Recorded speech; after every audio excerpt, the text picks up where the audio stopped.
Everybody, thank you. You now tuned in to another episode of the Main Event Podcast. Please make sure you like and subscribe on YouTube as we always bring you the best side of boxing, the worst side of boxing, the fan side of boxing, and whatever side we need to bring you. I'm one of your hosts, Tawan Butler, right here. Follow me on Instagram, RHP_LV. To my immediate left right here, I got my brother Mike Risper over here. Tell him what up, Mike. What's up? How everybody doing? Man, we in the building, baby. About to bring you another episode, man, of the Main Event Podcast. Yes, make sure you like and subscribe on YouTube all the time, like I always say. But now let's get to the man of the hour. Normally, we got the man of the hour, but we got the men of the hour over here. You got two of them. Two for one. And they both going to get their props. Yes, what sir. they Yes, do sir. is hard to get done in the state of Nevada, baby. Amen. To my immediate right, I got, oh, Lord. Don't we always? Sorry, brother. I ain't going to put you out like that, man. But we know to have them on vibrate. We ain't perfect at the Main Event Podcast. Like and subscribe, baby. But we strive to be the best around here. Sometimes we fall short. But to my immediate right, I got Steven Reid. Steven, how you? Steven, just like Steve, Steven. how you want to call me? All right, I got Steven Reid right here, an up-and-coming licensed promoter in the state of Nevada who doing his first show out here at the WESTGATE. I want to make some noise and make everybody clap it up for the homie having his first show. February 13th at the WESTGATE. Get your tickets. You know what I'm saying? If you ain't got them, I don't know what you're doing with your life. He gonna have some young up-and-coming fighters, hungry fighters on the card, willing to put out a show. I even heard you put out a knockout bonus on there to make people fight even harder. Man. Exactly. On all the fights. And all the fights are going to an extra $500 if one guy knocks the other or TKO, whichever one it is, That's they get a what bonus. we need. So That's we're going to have some good, entertaining fights. That's what, what we need in the sport of boxing right now, man. We're tired of these people coasting to a victory, man. Knock that boy out and make some extra money. But to Steven's right, I got a man really need no introduction around here, but I'm going to run him down just a little bit. This man done refed more fights than some of these fighters got fights. You feel what I'm saying? He done seen some of the best fights up close and personal. And I kind of feel bad for him because he had to work while he was watching them fights. He couldn't even really enjoy the fight. He had to work while he was watching them. But I want to say 160-something world title fights all across the world. 167. 160. Woo. Well, Man. after he say a number like that, I got to say none other than the Stevens immediate right. My man, Richard, ref them all Steele. What's happening, Richard? How you doing, man? How you doing? I'm doing great. Man, thank you for coming down and chat with us here at the Main Event. Make sure you like and subscribe on YouTube, everybody. We appreciate y'all time. We know y'all very busy, man, with the show coming up and everything, but the fact that you could take an hour out your evening and come kick it with us and talk boxing, we appreciate it around But I'm very happy to be here. Thank you. I'm very happy to be a part of this up and coming show. Stephen and I, we are really, I met him years ago when I used to have the amateur program, London versus Vegas, At your gym. at my gym. I've been to a few of those. That's right. Ain't even lie, I've been to a few of them. Stephen was part of the London team. He was fighting for London. And Okay, I was going to get into that. You Yeah, can't yeah. answer all his questions, though. Don't try to talk for him. I know he didn't want to talk. He told me. But don't give him all the info. That's We got to how let we him talk met. a little bit. That's how we met. Okay. And the relationship has been wonderful ever since. Of course, it wouldn't have been anything if he had not continued to go to college. That's right. And get his degree. That's right. So he's one of our best. Make some noise for the homie Yeah, getting a degree right. around here, man. A lot of people go to school just to kick it. He actually got his degree. That's what Got we his talking degree. about. He's one of our top lawyers here in Las Vegas. He was, willing to come back and share it with us here in Las Vegas. So we have a lot to be proud of. Man, Yes, I'm we proud do. of both of y'all. What kind of attorney are you? I do three main things. I do criminal defense, I Okay. do accidents, and immigration. So Okay. they're all kind of intertwined to each other. So it there's a lot of like feeding in between of it. So I got it looks homies good. in every one of them realms. There you go. Name. They might There you need go. you. I need a There card, you go. baby. Somebody need to be free around here. But he said you was boxing, Steven. Yeah, Can yeah. you give me a little bit of your history when you started boxing? Yeah, it was way back in 2001, 2000-ish. I was a kid, Okay. and it was how it started was my brother back in England said to me, "Hey, I've got a gym down the road here. It's 50 pence, which is the same as like like 45 cents, something like that, to go box. And Right. so I had 50 cents in my pocket, 50 pence in my pocket, and I went down there and started and never stopped. Oh, So- man, that's a beautiful thing right there, man. yeah. So what was your amateur record like? So it was I had 15 bouts, and Okay. it was either 9 and 6, something like that. It was around that, but I know for a fact that 3 of them definitely I was robbed. I can definitely say that. But I know I definitely lost at least 2 of them, definitely for Well, sure. you know, I know you a man of your word because a lot of times we had the fighters up here on the Main Event Podcast. Make sure you like and subscribe on YouTube all the time. But they always say just the total number of fights. They don't ever break down their record. They be like, Right, oh, right. I had 125 Yeah, amateur right, fights. right. He might have been 25 and 100. You Right. know what I'm saying? We don't never know. They just Right. always say the total fights. Yeah. But man, thank you for sharing that with us. So did you get a chance to go pro? No, over in England you have something called semi-pro. So Okay. long story short is as Rich was saying, was that my dad sat me down when I was 20 years old and said, hey, what are you going to do? Are you going to keep going boxing and maybe make money, or are you going to do law and make money? So I told my dad, let me think about it. So we made a deal that I'd have one more fight, which was basically a semi-pro fight. Okay. And then I'll change it, and then I'll obviously just focused on my law. So that's when I had to make that decision. I wasn't too happy about it, but it was the right decision because Okay. I got to the quarterfinals of the nationals twice. Okay. One in the novices and one after the 10 bouts, and you know, at the end of the day, I got to that level, but I didn't get any further. So at some point, you got to say, well, how far can you go? Right. So you know, it's tough to just hang the gloves up, as they say, but I had to do it. Okay. Well, I mean, it happens, man. Yep, Sometimes, you know, you got to recognize your calling when it's your calling. If it's time to stop, you got to be man enough to say, all right, let me chill out. Well, it took my dad to sit down with me and say, what are you going to do? And he was asking me in the way he was asking me, but really he was telling me. He was basically wanted to slap me around the back of the head saying, what are you doing? But no, without that push, I couldn't have done it. So it was good to have my dad around to say, do the right thing. Ain't nothing wrong with that. Now let's move up to speed. Something I really wanted to know ever since I heard about Reid Boxing. Everybody was like, who is Reid Boxing? It's a show going on. You know, when it's a new promoter in the city, everybody come out. They were like, who is this dude? Can my dude get on the card? I ain't even hit you. Hey, man, I got a couple fighters. Got to get him on the card, right?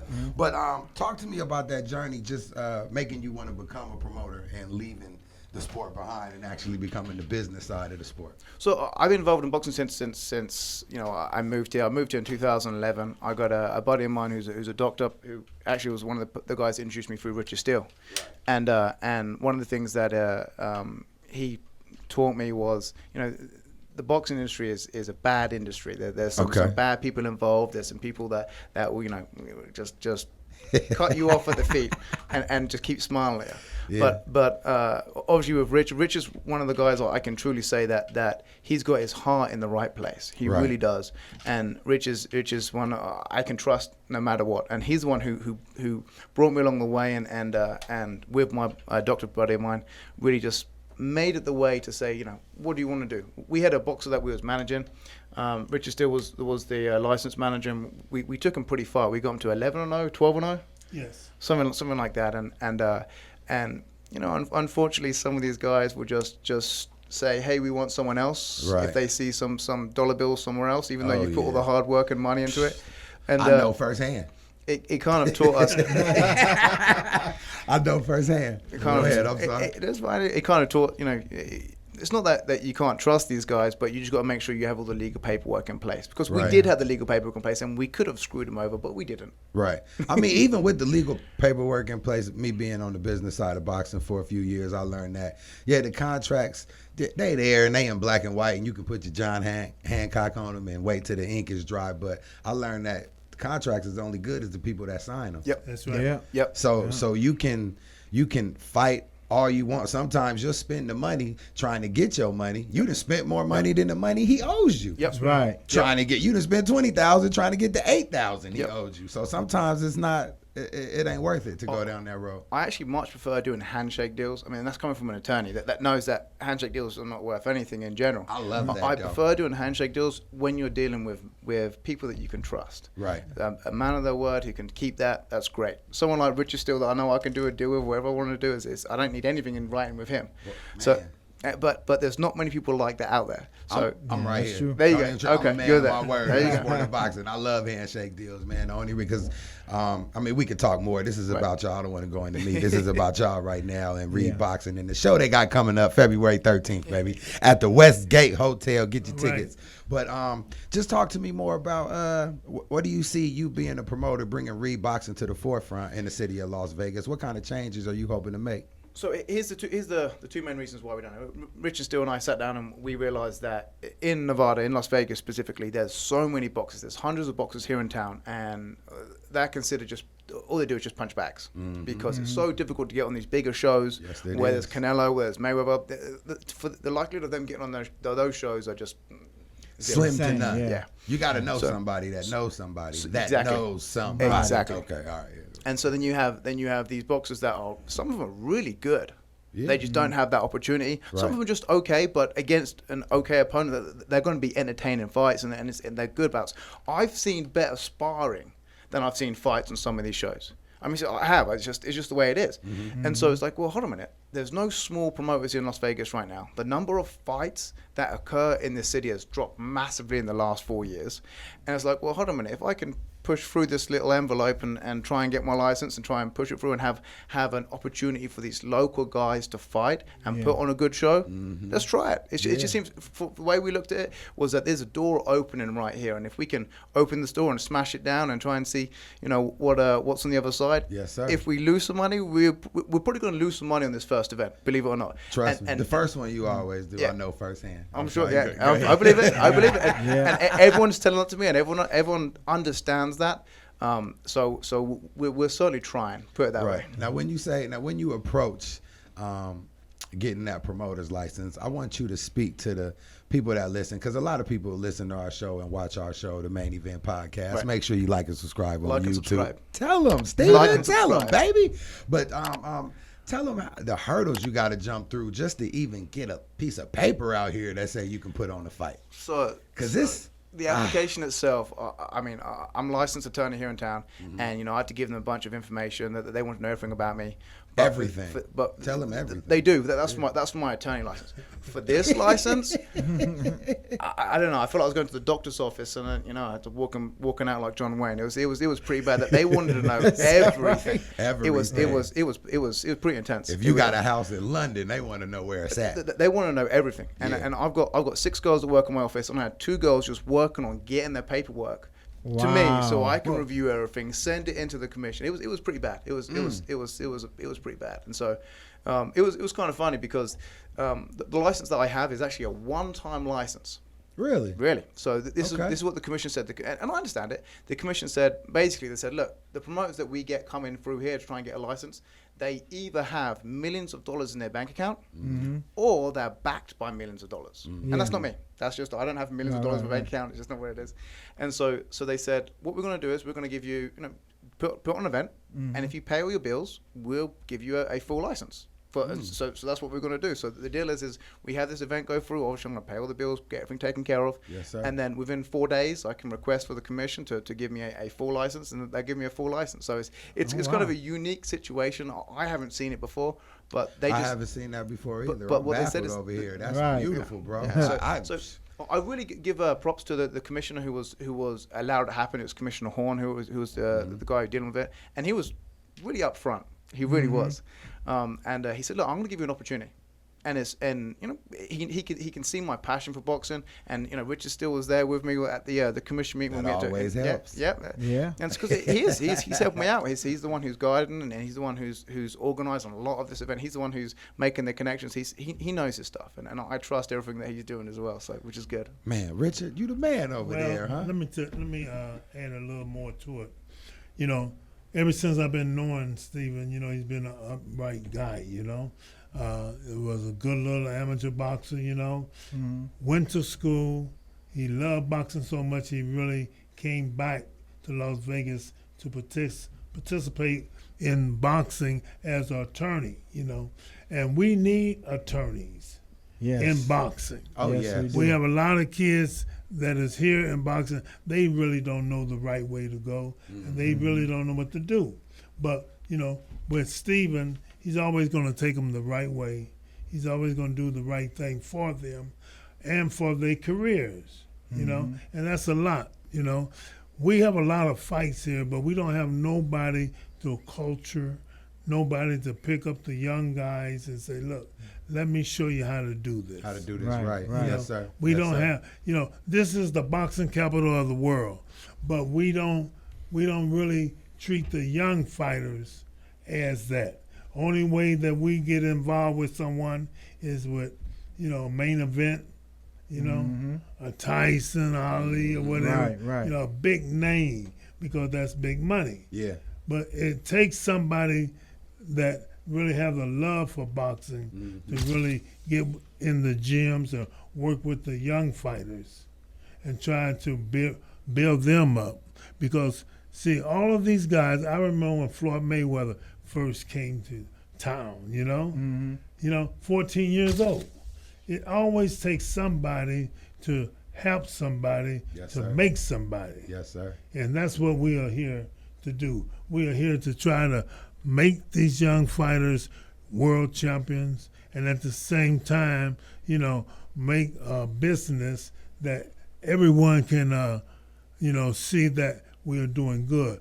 Not only with boxing, but also with education, because we push education. I have a gym. I have 116 fighters in. Tell them where your gym's located, just It's in case nobody know. 24, 23 Cheyenne, Yes, West it is. Cheyenne, Yes, it is. Cheyenne and Simmons. Yes, sir. You know, beautiful gym. Keep it clean. Keep it, you know, really. And I don't really keep it clean. I make the kids keep it clean. You know, the kids, you know, they have a nice place to work out, and we do real good business there. We have a tutoring program. We have an educational program. So we have really a lot of things to make kids better kids. Yeah. You know, and so if they do luck out and be able to make something out of boxing, that's good. But if they don't, we can make good students out of them. Right. Right, They they still be have a qualified. strong foundation Yeah. built on the inside. Because, That's you know, right. you rebuild a community, you start with the foundation. If That's you put right. a strong foundation in the kid's life, then if they don't make it in boxing, they'll make it in life. The first time I ever came to Las Vegas, I came here because I won our Marine Corps championship. It was in 1963. So what was coming up? 1964 Olympics. The first time I came to Las Vegas was to fight in the Olympic tryouts. Okay? What So, weight did you fight at? light heavyweight. Okay. Yeah, okay, light heavyweight. Okay. So, you know, I did good, and I made a name for myself. I didn't win, but I made a name for myself to go to the tryouts, and I won one fight and I lost the second one. But, you know, Las Vegas has always been good to me. So once I got out of amateur boxing, started doing the professional boxing, you know, once I retired from that, started refereeing, you know, Las Vegas been my home. Referee and even land you in Ocean's 11, didn't That's you? right. How did you end up getting in Ocean's 11? I had to ask. You know, they did you needed have a- to fake referee? You had to act like you was really reffing Klitschko. But they needed a good referee. and they called They you. need a good referee. 100%. You know, and I'd say I was one of the best referees ever. Yeah. You It's know refs why? now still ain't got 100 fights under their belt. Right. You know why? Because I love boxing. Yeah. I love what boxing has done for me and my family, and not only me, but all the other good up-and-coming guys. It has really helped them. Boxing is a wonderful sport. A lot of people don't understand it, but they haven't been involved in it. Right. And that's why I'm with Stephen Reid with his promotion. Reid Boxing, baby. Reid Boxing. February That's right. 13th at That's the right. Westgate. At Get the your Westgate. tickets. You got to That's come right. and see these up-and-coming young fighters that we have, and we're going to just keep rolling them, man. Keep Yes, rolling. sir. We're gonna Hopefully, keep hopefully we rolling. can roll some of our fighters on the next card. We'll talk to you when the cameras go off, though. We won't do it now. Handshakes, baby. Steven, you said it. But since we talking about the young and up-and-coming fighters, Steven, can you tell me some of the fighters that you have on the card as far as, you know, the main event on down? Like, who's in the main event for the people that don't know? So we literally just got confirmation today. Okay. On one of the guys is Okay. Lester Martinez Tut. He's from Guatemala. Okay. And he actually, we just turned him pro last year, beginning of 2019. And so his first fight was in Guatemala against Ricardo Mayorga. And it was his debut against, you know, he's a veteran. He was an older guy, but he's a vet. Yeah. And it was a good fight. He's now, after that fight, he obviously won that fight. He's now 4-0. So we just applied for his immigration for him to come here to fight on the show. Nice. And just today, we got it denied. Ah. I know. So we're literally we got to now try and find a replacement for the main event 2.5 weeks before. I know it. Fights fall out all the time, It's man. a tough one. So But you'll find somebody. yeah, we're gonna get it. We're gonna I'm get gonna it. help you. Don't even Okay. trip. We'll talk. All right. Don't All talk. right. I got All right. man, don't trip. Okay, who do you say the co-main event? So we got a guy called Will Clemens, who's here in Vegas. What's up, Will? I know Will very well. Will's Good friend of mine. He's a good guy. He's a very humble guy. I like his Yeah. attitude. He's from Ohio, and he's facing another guy from Ohio called Vic Tony. Vic Tony, they're both good fighters. They're really Vic Tony's tough. Will Clemens, he's got a good style about him. He used to spar with Mayweather for some of his upcoming Yeah, he fights. He's did. good. That is going to be a good fight. Oh yeah, no, I'm gonna be there. I can't wait to see it. You know what I mean? And then there's another one of my young homies that's on the card, Jay Flash. Jay Flash is on the card, Uh-huh. but his opponent pulled out. Don't you hate when that So we've got happens? literally that was a couple of days ago. So we have got another opponent for him. So we've submitted that to the commission. We're waiting for the commission to approve it before we can go ahead. So it's tough. But It's I'm gonna tough. say, the one good thing about Flash, I'm sorry, Mike, go ahead, my brother. No, I'm saying the one good thing about Flash is I've had the chance to see him fight quite a few times. Right. And he does sell tickets. Right. He does put behind puts on a show. in the seats, Yeah. and he puts on the show. He gonna Yeah. come out dancing. He gonna have the dreads braided up. Yeah. I mean the dreads braided. The dreads braided up. I just pig Latined it. I'm sorry. It's But all no, right. he comes out. He does put on a show. I got quite a few times to see him, man. Good friend. He's of got mine. a good attitude about boxing. Yeah, he he really does. does. It's not one of those fake guys. Because just so you know, I'm sure you know this. There's a lot of boxers that like to say they're boxers for the social media. But there's they a don't. lot of them out there. You know what I call them? They like to look good in the gym and then go work the 9 to 5. I don't know if they're working the 9 to 5 as well, but all I know is that they like to record themselves. They like to put themselves on, But don't wanna doing the fight. speed bag, and then you getting them not even a tough opponent, but something that's going to be a better than bums. Right. Yeah. And it's I'm ready to fight. Give them someone, and they say, "Oh, I can't do. I've got something coming up." Don't you hate when that happens? It's frustrating. That's my big, especially when you putting on the show. Because when you putting on the show, it's like it's business on your end. So they tell you, you want to fight? You want to fight? Okay, I'm gonna put you on. Right. I'm gonna get you an Right. opponent. Right. I'm gonna search for a whole Right. week. Right. I'm gonna go through 3 Right. denials with the commission. But you steady telling me that you want Right. to fight. This is what you want. This is what you want. Soon as I get a fight approved and this is the opponent, man, I can't do it, man. My sparring ain't been right. I ain't been, my wife been working, my girl been working. I ain't really been Yep. eating right. Yep. Don't you hate all them Yep. excuses as a Yep, promoter? I could give you a list of a bunch of different excuses. I we've know you got. can. And it's I just want to like shake them and say, "What? Like, what are you doing? What are the beat?" Exactly. Mike, I'm sorry, man. I'm happy to see Hey, Mr. I'm Steven fine. 'Cause Reid I here, know man. this is your area. To come to the business of boxing. I mean, it's you get just real excited. So I do. I don't mind I being do. on the sideline I for do. this one. So Because go I right mean, ahead. a while ago, I can go ahead and say it. I was the one who started fights at Sam's Town. I can go on here and say it live. It was me. Shout out to Pachiro Promotions. Couldn't have happened without them. But when we had Chewy out here selling out tickets all over the place, it was all me, and I thought we was bringing it back. You know what I'm saying? And Right, then I'm right. glad to see, because that's what boxing needs is the small time promoters Yeah. to build these people Yeah. up, to put them on the big stage for Showtime, or HBO is gone, or The Zone, or UFC Fight Pass because now they in boxing, Right. or whatever the case may be. It takes people like Mr. Steven Reid to keep the hopes alive for the young people. That's right. But if they keep saying they don't want to fight, how they gonna make $1 million? But somebody gonna want to fight though. Somebody is Somebody gonna want to You fight. got those that will deny it.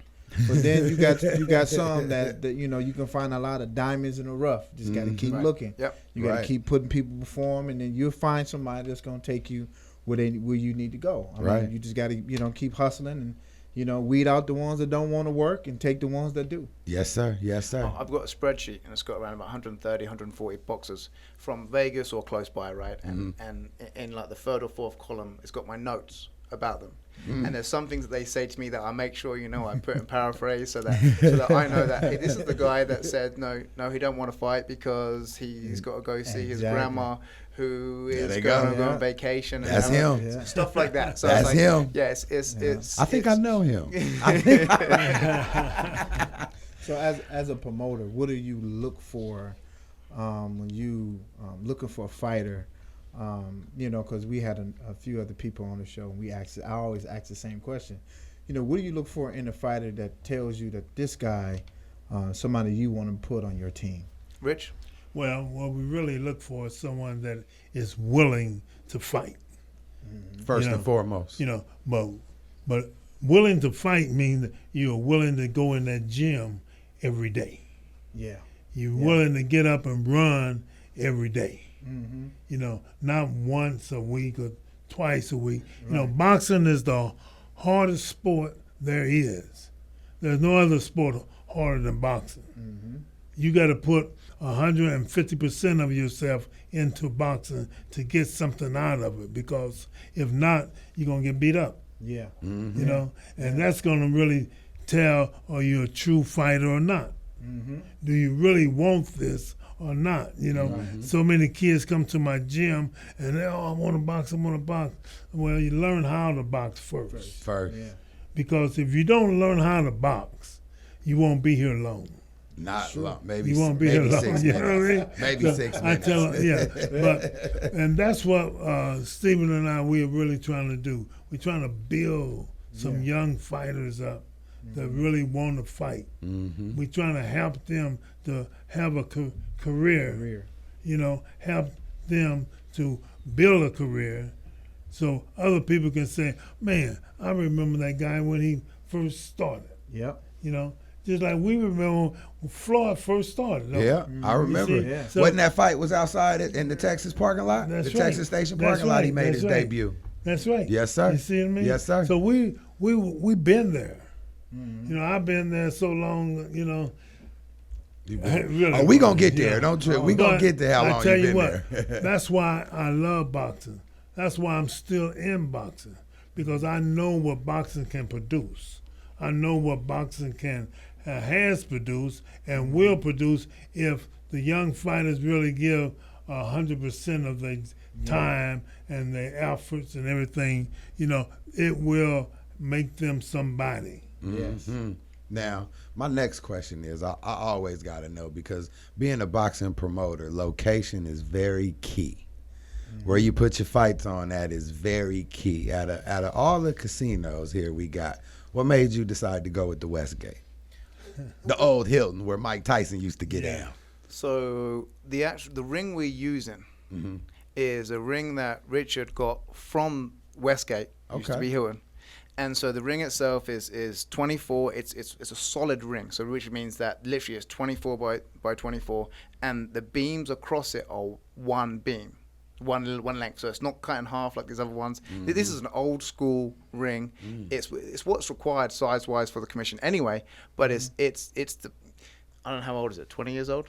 The Older frame. than that. This is the same ring that I used to referee Mike Tyson. I used to the same ring that I referee Mike Tyson in. Who did Mike knock out in that ring? Can you tell us? Who did Mike knock out in that ring? Well, it was several fighters, It wasn't just one, I'd done over 5 of Mike Tyson's fights, and they all end up in the knockouts. Ooh, can you? I was gonna get into that. Okay, let's go. Can I be a fan of the sport? Normally we talking business, and I still want to know. But when you got Richard Steele here, a man who done been in there with the best of the best as the third man in the square circle, you got to know. Can you name off some of the fights that you have reffed? Just with Mike, the big fights like Mike and Frank Bruno. Yes. That was a great fight. You know, And you can keep going. Keep Oh, going. yeah. Give me Mike, the chills. Frank Bruno, Uh-huh. and I did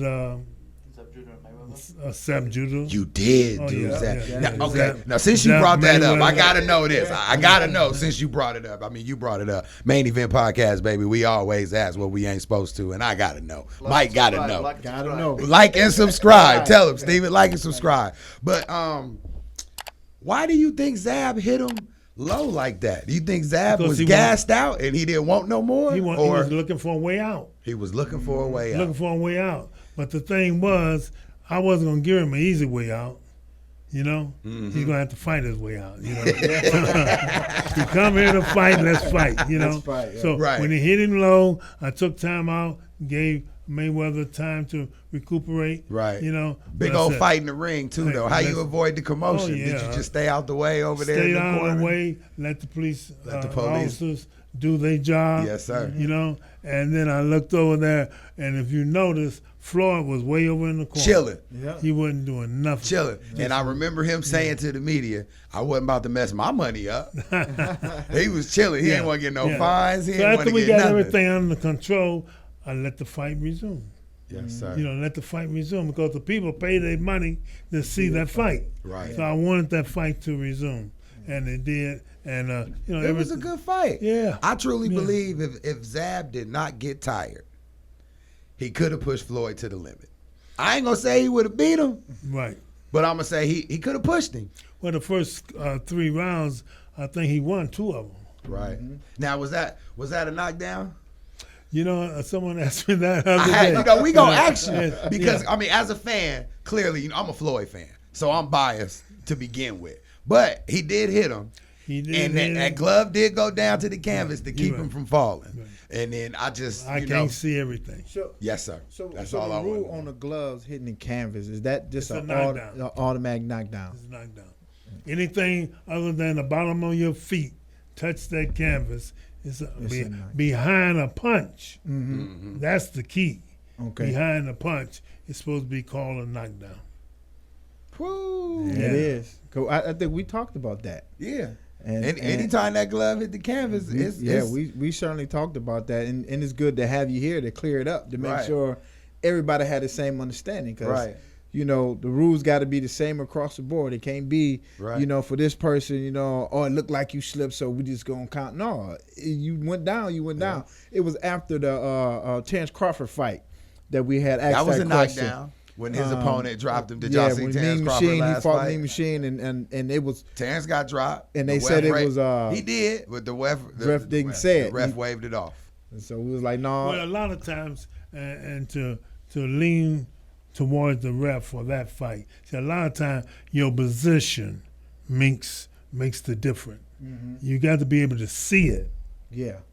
You got to be able to see the glove touch the ground, the Makes canvas. sense. Makes Yeah, sense. you see, can't call what you don't see. Yeah, and that's why I told a lot of guys, the referee, and I will always tell you can't stay in one spot. You got to keep go around to make sure that you see everything that is going on in that 3 minutes. Yeah, I mean, wait. Oh, I'm sorry, Mike. Go ahead. Now, on you know, on reffing, I always, when I watch a fight, I'll have these questions, you know, because each ref have a different style. You know, is that to their discretion when it comes to whether they hold a lot or break up soon as they get in, just break it up? You read or- my mind, brother.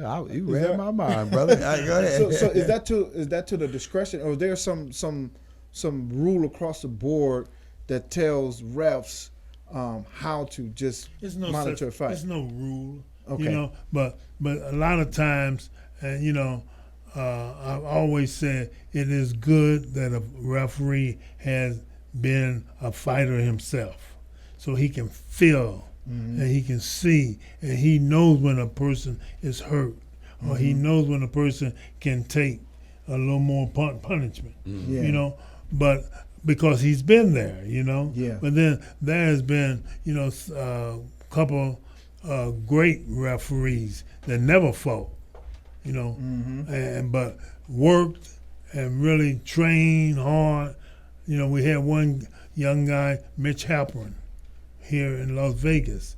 Mitch was a great referee. He never fought one time, until I obviously put him in the ring and make him box me, so he can see and he can feel. But, it's really good for a referee to have that experience, to knowing that, hey, I've been hurt and I knew I wanted to get out of there, or I've been hurt and I could have continued. Yeah. It's good to have that. Now, is there any type of, I ain't going to say format, maybe about a number of fights that you feel a referee should have before he feel like he's ready to ref professional fights?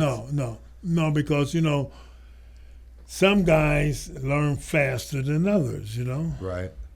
Some guys learn faster than others, so you can't put a number to it. Because I think they do that for judges, if I'm not mistaken. Yeah, they make them judge so many amateur fights. You can't put a number to it. You got to see the job. I mean, that's what I've heard. I know you got to just, grade a person on what he do. And, you can always see and always notice a good referee because the flow. He flows around that ring, he flows and he stops, at the right time. He breaks them up at the right time.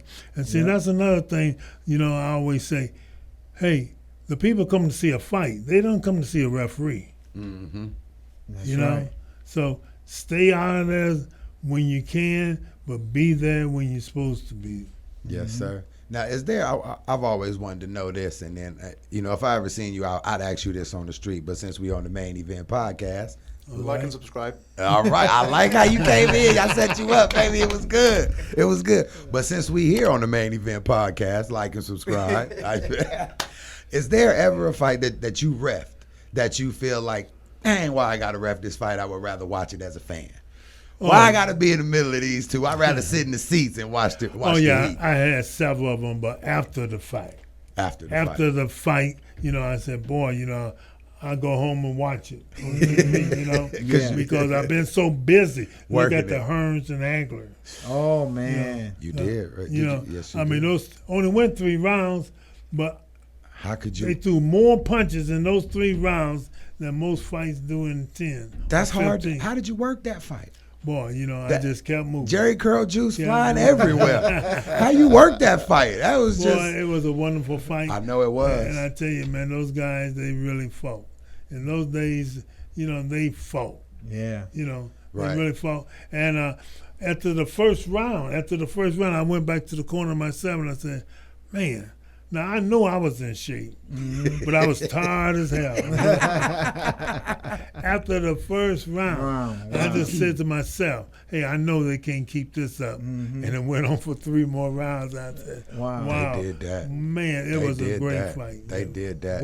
What era, because I know you didn't ref through many eras of boxing. What era did you like the most or had the most exciting fights in? Because I know. Well, the 80s and the 90s. Yeah.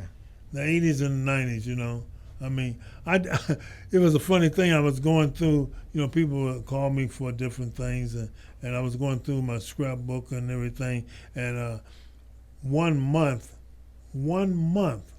I did 12 world title fights. What?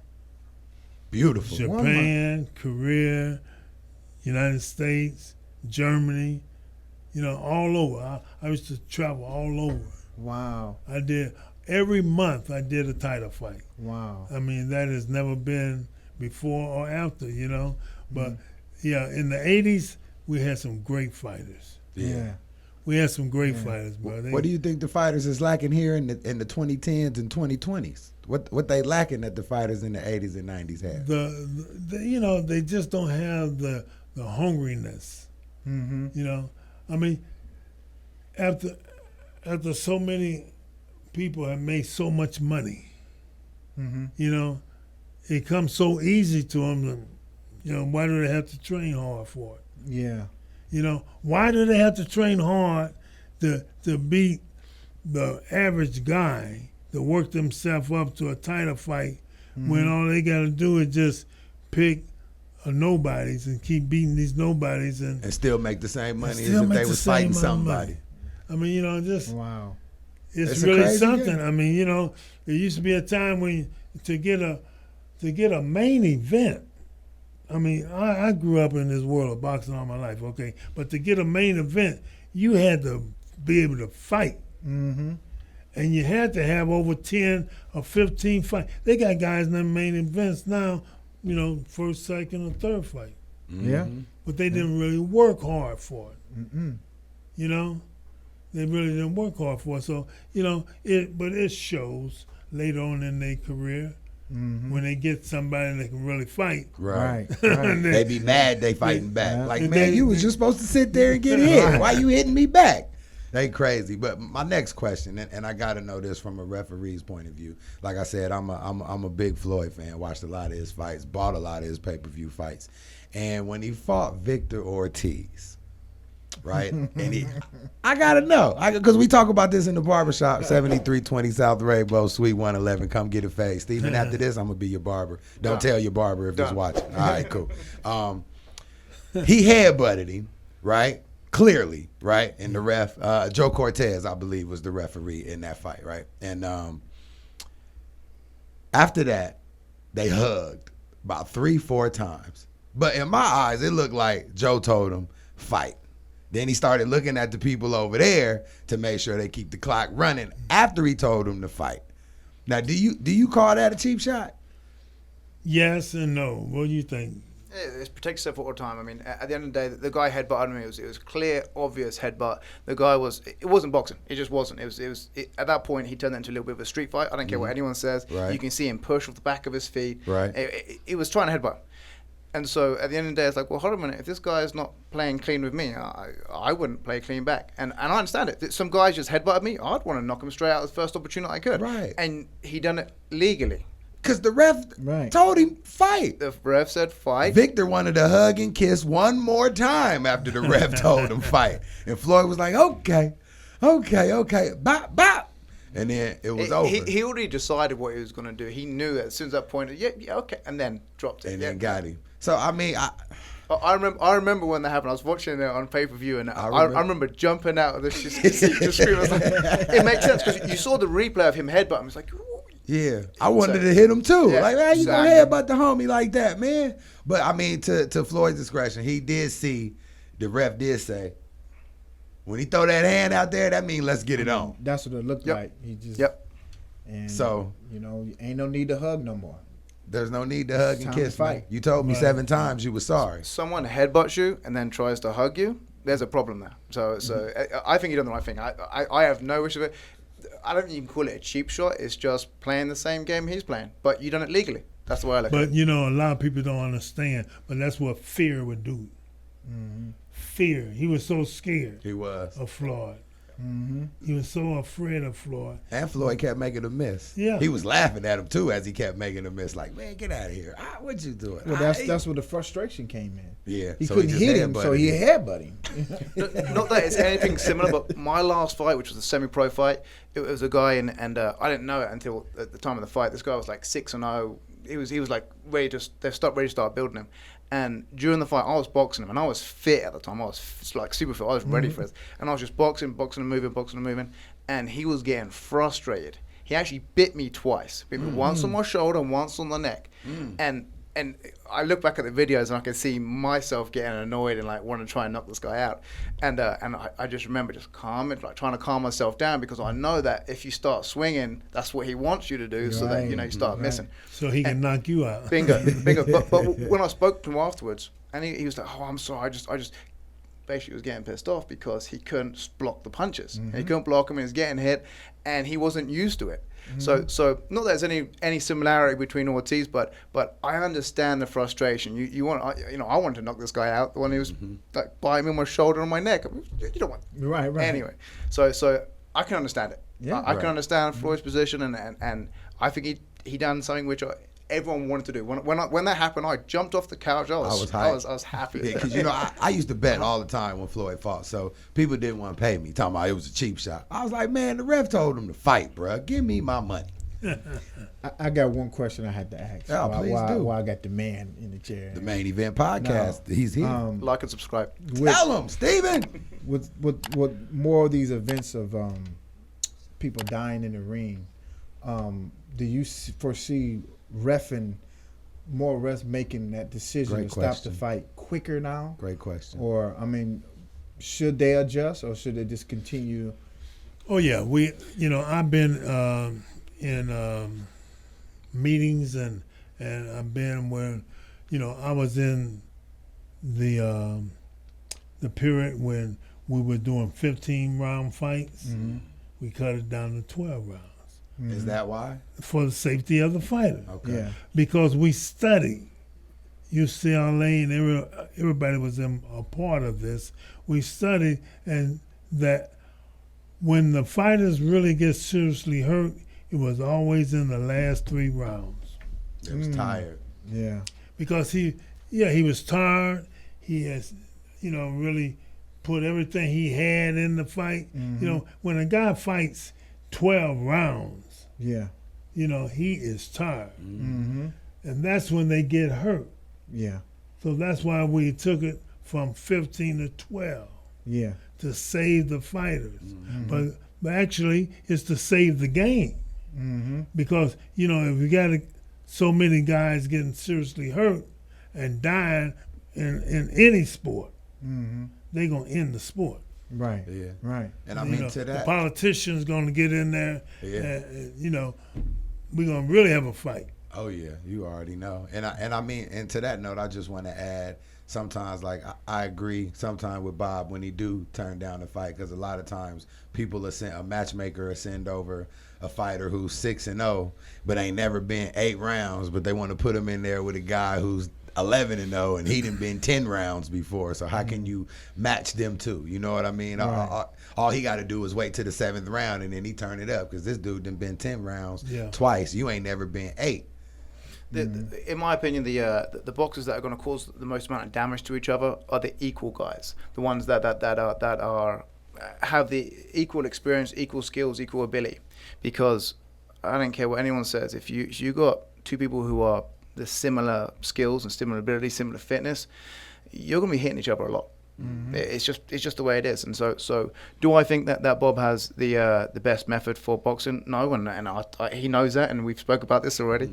Mm-hmm. But really what it comes down to is if you got a boxer and you want to get this boxer to move along to the right path, they need experience. Mm-hmm. So there's something which I don't think is genuinely accepted in America. It's called journeymen, what I call journeymen. Journeymen, right. And journeymen, some of these guys are tough. These are tough guys. They may have, for example, 5 wins and 15 losses, but they've never been stopped. Never. Yeah. And you know that they're going to take whichever person's in front of them, that they're going to push them to the 6 rounds, 8 rounds, 10 rounds, whatever it's going to be. It doesn't look good on the record, but it's going to push your fighter. Right, and it's the experience that you need to move on to the next level. I agree. So if you look at people like Mike Tyson, you look at Muhammad Ali, you look at the best ever, you look at their beginning records, and you'll see that. You'll see that fighting they tough have, journeymen. that they're fighting tough journeymen. That's the type of fights and they are entertaining fights. You watch those ones. Yeah. It makes you like, ooh, you appreciate Yes, that sir. some of these guys that don't have good records, they're good. Right. Yeah, they good. They just get the raw end of the stick. You know what I mean? It's a fighter out here. I don't know if y'all know, but I'm going to give him a shout out. He was my homie. I worked with him at one point, Cameron Creel. Oh, no, I like Cameron. Hell of a fighter. Oh, he's tough. His record don't reflect He it. was going to be on the show. Uh-huh. No one wants to fight him. I know. No one wants to fight him. Because He's tough. He's tough, but his record, That's right. somebody 7-0 would be like, man, I'll whoop this fool. He 14-15. I'm a man. You get in there with Cameron. Cameron's good. He will put it on you. Yeah. Last time I seen, I think he was about to do an MMA fight. I didn't know about that. I didn't know Yeah, about that. I know a little bit about a I lot hope of he it. will hold off. Yeah. But we're going to get him. Well, if y'all need me to call him, I'll call him. Don't We're trip. going to find somebody that will fight him. Yeah. So he's a hell of a fighter. I might know somebody that'll get in there with him. I know that he's ready to fight. He's ready to fight. He's I'm always sure ready to fight. Yeah. So He's yeah, always been ready. he will be a good fight. If anyone's half decent, and Cameron will get in there, he'll make it a good show. And the Filipino community come out and Yeah. supports him. Yep. Every time Yep. he sells tickets. Every time. He's a comes good guy. out. He's got a good heart as well. Yeah, So he it's when I say good heart, I don't mean like just a good person and humble and everything, but he wants to fight. You know what I'm saying? He wants to get out there and he wants to, just to be a good. Cause I don't care what anyone says. Boxing is a tough sport, but you have to be a showman. If you just go in there and just don't smile and just fight, no one really finds it entertaining because it's a business and what we're providing is entertainment. Right. That's what That's we're doing. right.